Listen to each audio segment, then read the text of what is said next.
Good morning. आज हम पढ़ेंगे कक्षा 5वीं की बहुत ही खूबसूरत कविता माँ। ये देखिए चित्र आपके सामने आ गया है।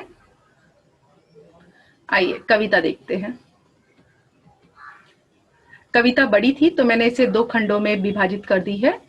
प्रकृति का प्रारूप हो तुम, माँ जगत का रूप हो तुम, ममता का सागर हो तुम, समता की गागर हो तुम, सरल सहज स्वरूप हो तुम, माँ जगत का रूप हो तुम, संस्कारों की ज्योति जलाती, जीवन का आधार सजाती, ऐसी अजब अनूप हो तुम, माँ जगत का रूप हो तुम, माँ ब्रह्मांड स्वरूप हो तुम, माँ जगत का रूप हो तुम। चलिए 2-2 पंक्तियां पढ़ेंगे। पहली 2 पंक्तियां। प्रकृति का प्रारूप हो तुम, माँ जगत का रूप हो तुम। प्रारूप, प्रारूप एक नया शब्द है, इसका अर्थ है आकार। जगत, जगत का अर्थ होता है संसार या दुनिया। ये देखिए चित्र आपके सामने आ गए हैं।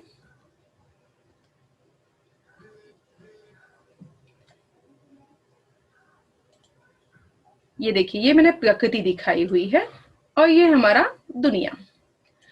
अब कवि क्या कहता है, प्रकृति का प्रारूप हो तुम, यानी जैसे प्रकृति हमारी माँ होती है और प्रकृति हमारी देखभाल करती है, जैसे हमें पानी देती है, पेड़ पौधे प्रकृति ने दिया है, पंछी दिए हैं, बादल दिए हैं, आकाश दिया है, फल फूल दिया है, उसी तरह माँ भी होती है कि माँ भी सिर्फ देने का काम करती है प्रकृति की तरह। ये देखिए एक छोटी सी बच्ची है, वो गिर ना जाए इसीलिए माँ उसके पीछे पीछे चल रही है। यानी माँ हर हाल में बच्चे को आधार देती है, उसे कभी गिरने नहीं देती।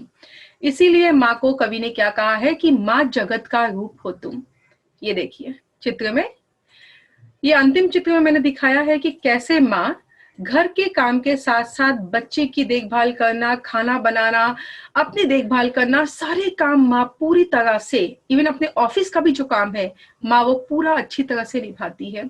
इसीलिए ये 2 पंक्ति में कहा गया है कि माँ को प्रकृति से तुलना की गई है कि जैसे प्रकृति हमारी माँ होती है, हम सभी जीवों का ख्याल रखती है, उसी तरह माँ भी अपने बच्चों को प्यार करती है प्रकृति माँ की तरह। वो भी अपने संतान को जरा सा भी चोट नहीं लगने देती, जरा सा भी उसे फिक्र नहीं करने देती, क्योंकि सभी चिंताएं माँ अपने सर पर ले लेती है। तो इस तरह यहाँ पे माँ की महानता बताई गई है। अगला, ममता का सागर हो तुम, समता की गागर हो तुम।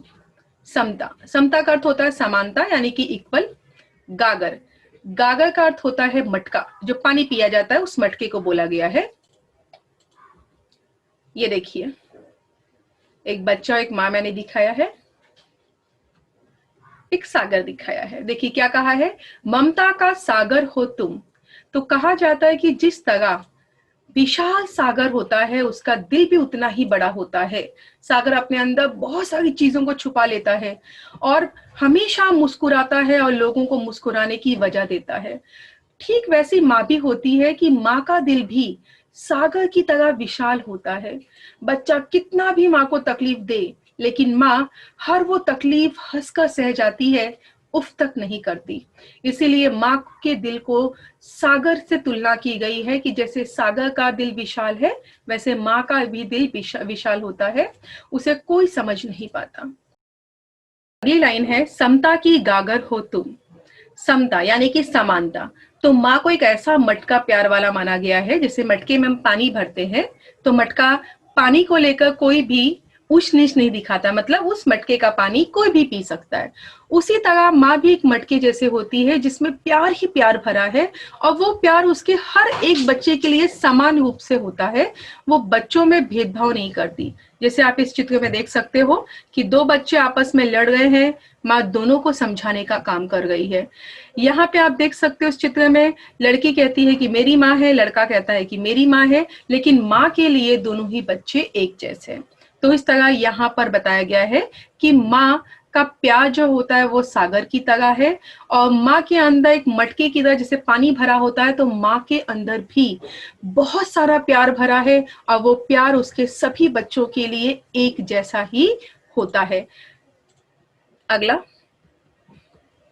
सगल सहज स्वरूप हो तुम, माँ जगत का रूप हो तुम।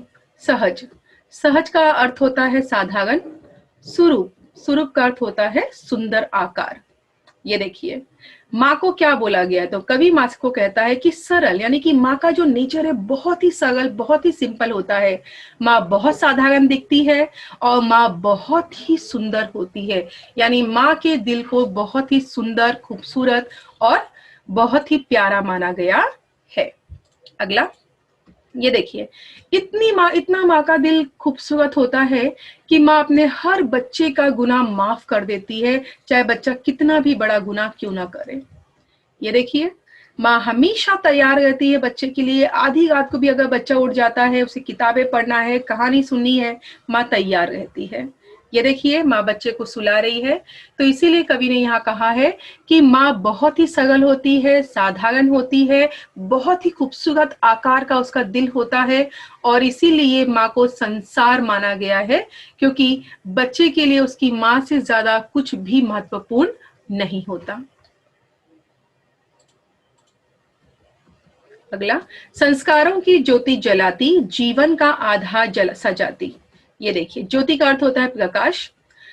अब यहाँ देखिए चित्र में एक बच्चा है, बच्ची को माँ उंगली पकड़कर चलना सिखा रही है, यानी कि माँ के लिए बच्चा बहुत जरूरी है, उसे सिखा रही है कि जीवन में आगे कैसे बढ़ना चाहिए। अगला, अगर बच्चा कहीं कोई गलती करता है तो माँ को पूरा अधिकार होता है कि वो बच्चे को डांटे, मारे, ताकि वो बच्चा फिर कभी जाकर दोबारा वो गलती ना करे।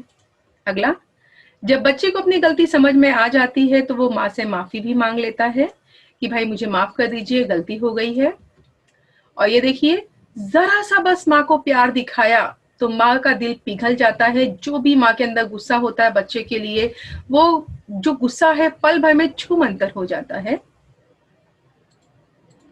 तो इसीलिए कहा गया है संस्कारों की ज्योति जलाती, यानी कि माँ ही वो है जो बच्चों के अंदर संस्कार जगाती है कि क्या सही है क्या गलत है, वो सिर्फ हमें कौन बताती है, हमारी माँ।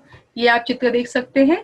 तो जीवन में ऐसे कई पल आते हैं जिनमें हमें सही और गलत का अंतर ही समझ में नहीं आता, और ये अंतर सिर्फ हम अपनी माँ से पूछ सकते हैं, और एक माँ ही होती है जो हमें हमारा मार्गदर्शन करती है, सही रास्ता दिखाती है।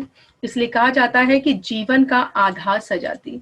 ये देखिए हम जीवन में जो भी तरक्की करते हैं, जो भी हमारी वाहवाही होती है, उसके पीछे हमारे माता पिता ही होते हैं, और खासकर हमारी माँ, क्योंकि जितना ध्यान माँ एक बच्चे पे देती है उतना ध्यान कोई और नहीं दे सकता।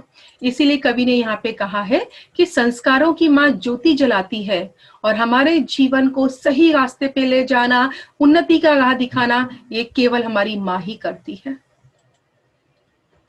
ऐसी अजब अनूप हो तुम, माँ जगत का रूप हो तुम। अनूप, अनूप का अर्थ होता है अनोखी। ये देखो कहते हैं बच्चे के उठने से पहले माँ उठ जाती है। माँ उठ के क्या करती है, तो वही अपने किचन के काम शुरू कर देती है ताकि उसका बच्चा उठे तो उसे भूख लगे हो तो वो बच्चे को खिला पिला सके। ये देखो बच्चा उठा नहीं कि मस्ती करना शुरू, तो किचन के साथ साथ माँ बच्चे की भी देखभाल करती है। आप खेलते हो, आप हंसते हो तो माँ हंसती है। आपके आंखों में आंसू आती है तो माँ के आंखों में भी आंसू आ जाता है। इसीलिए बच्चा क्या कह रहा है, तो बच्चा कहता है ऐसी अजब अनूप हो तुम, कि हे मेरी माँ तुम बहुत ही अजब हो, बहुत ही अनोखी हो, तुम्हें समझ पाना तो मेरे बस की बात नहीं है। माँ तुम जगत का रूप हो, मानो मेरे लिए पूरा संसार सिर्फ मेरी माँ ही है, और माँ के अलावा मेरा कोई संसार नहीं है। अगला, माँ ब्रह्मांड स्वरूप हो तुम, माँ जगत का रूप हो तुम। ब्रह्मांड, ब्रह्मांड का मतलब होता है विश्व। ये देखिए बस बच्चों के आसपास माँ मंडराती रहती है, बच्चों में ही उसकी जो जीवन है उसका शुरू होता है दिन, और उसका जो दिन है खत्म भी बच्चों के साथ ही हो जाता है। ये देखिए बच्चों के बाद माँ पूरा घर का काम करती है, जो भी है झाड़ू पोछा कपड़ा लत्ता जो भी है सारे काम माँ पूरी ईमानदारी से करती है, क्योंकि माँ अपने परिवार को अपना परिवार और बच्चों के लिए तो अपनी जिंदगी वो न्यौछावर करने को तैयार रहती है। ये देखिए अगला मैंने दिखाया है कि यहाँ पर एक दुनिया दिखाई है, वर्ल्ड दिखाया है, और लोग उसके आजू बाजू खड़े हैं। लेकिन ये देखिए एक माँ के लिए जो उसका वर्ल्ड यानी उसकी दुनिया है वो सिर्फ उसका संसार है, उसका बच्चा, उसका घर, उसका पति, यही सब एक माँ की दुनिया होती है। और ये देखिए, चारों धाम है माता पिता रे चरणों में। अब कभी यहाँ कहता है कि माँ ब्रह्मांड स्वरूप हो तुम, कि हे मेरी माँ, तुम तो पूरा दुनिया हो मेरी, और मेरी दुनिया तुम्ही से शुरू होती है, तुम्ही पे खत्म होती है। माँ जगत का स्वरूप हो तुम। यानी यहाँ ये बताया गया है कि जो बच्चा अपने माता पिता के चरणों में ही अपना हित समझता है, भला समझता है, माँ बाप के चरणों को छूता है, उनकी बातों को मानता है, उनके दिखाए गए रास्तों पे चलता है, उस बच्चे के लिए कहीं और जाने की कोई जरूरत नहीं है। मानो उसने अपने माता पिता की सेवा की तो मान के चलो कि मानो उसने पूरे ईश्वर की सेवा कर दी है। तो इस तरह संपूर्ण ब्रह्मांड माँ को माना गया है। तो आज इस कविता में हमने ये सीखा कि जिंदगी में माँ से बढ़कर कुछ नहीं होता। माँ ही वो होती है जो हमें चलना, उठना, पढ़ना, लिखना, क्या सही है क्या गलत है, ये सब सिखाती है।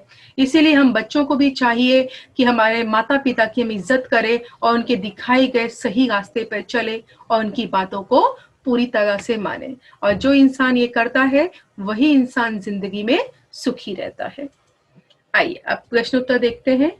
आपका गृह कार्य, पहला प्रश्न है माँ को इसका रूप माना गया है, तो उत्तर है जगत। दूसरा, माँ इसकी ज्योति जलाती है, उत्तर है संस्कारों की।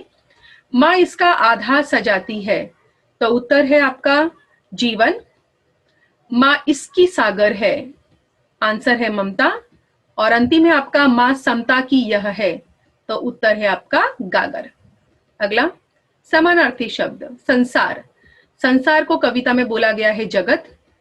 दूसरा अनोखी, अनोखी का समानार्थी कविता में बोला है अनूप। विलोम शब्द, पहला पिता, पिता का विलोम होता है माँ, जो कविता में आया है शब्द। दूसरा है मौत, मौत का विलोम शब्द होता है जीवन। ये आपका स्वागत है।